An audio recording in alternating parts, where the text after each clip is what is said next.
Hello বন্ধুরা, আমি চন্দ্রিমা আর আমার নতুন চ্যানেলে আপনাদের খুব খুব স্বাগত জানাই। আমি ব্যাঙ্গালোরে থাকি আমার হাজব্যান্ড আর দুটো কন্যা সন্তানের সাথে। আর এই চ্যানেলের মাধ্যমে আমি আপনাদের সাথে শেয়ার করব আমার ডেইলিকার লাইফের ছোট্ট ছোট্ট মিষ্টি মিষ্টি মুহূর্তগুলো। আশা করছি আপনাদের ব্লগগুলো দেখতে খুব ভালো লাগবে। আমার সাথে জুড়ে থাকার জন্য প্লিজ আমার চ্যানেলটাকে সাবস্ক্রাইব করবেন আর অবশ্যই আমাকে লাইক এন্ড কমেন্ট করে আমাকে জানাবেন যে আপনাদের কেমন লাগছে আমার ব্লগগুলো। আর এই প্রথম ব্লগে আমি আপনাদেরকে দেখাবো আমার একটা খুবই শান্তির জায়গা আমার ঘরের মধ্যে, যেখানে আমি সকাল আর সন্ধ্যে বসতে খুব ভালোবাসি। তো চলুন দেখে নিই, সেটা হচ্ছে আমার পুজোর ঘর।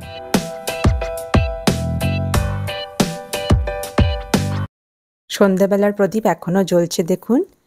আর আমি রিসেন্টলি একটা জন্মাষ্টমীর ব্লগ বানিয়েছি, যেটা আমি খুব তাড়াতাড়ি আমার নতুন চ্যানেলে ছাড়বো।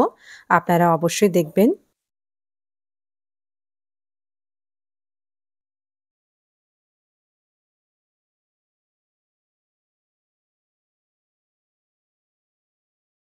এই দেখুন কি সুন্দর লাগছে, আমি খুব সুন্দর করে সাজিয়েছি আমার ছোট্ট বড় পুজো ঘরটাকে।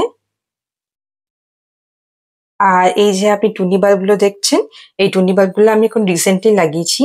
সব লাইট অফ করে যখন আমি সন্ধেবেলায় শুধু এই টুনি বাল্বটা জ্বালিয়ে সন্ধে দিই, তখন অ্যাম্বিয়েন্সটা দারুণ লাগে।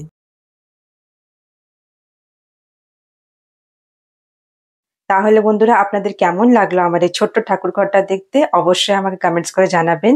আমার সাথে জুড়ে থাকার জন্য এই চ্যানেলটাকে সাবস্ক্রাইব করবেন আর আমাকে লাইকস অ্যান্ড কমেন্টস এর মাধ্যমে অনেক অনেক ভালোবাসা দেবেন। আমি আমার চ্যানেলে বাংলাতে আর হিন্দিতে ব্লগস ছাড়বো, অবশ্যই দেখবেন। খুব আনন্দ পাবেন, মজার মজার ব্লগস হবে। এখন রাত হয়ে গেছে, তাই আমরা শুতে যাচ্ছি। গুড নাইট, আবার দেখা হবে। Bye, thank you for watching.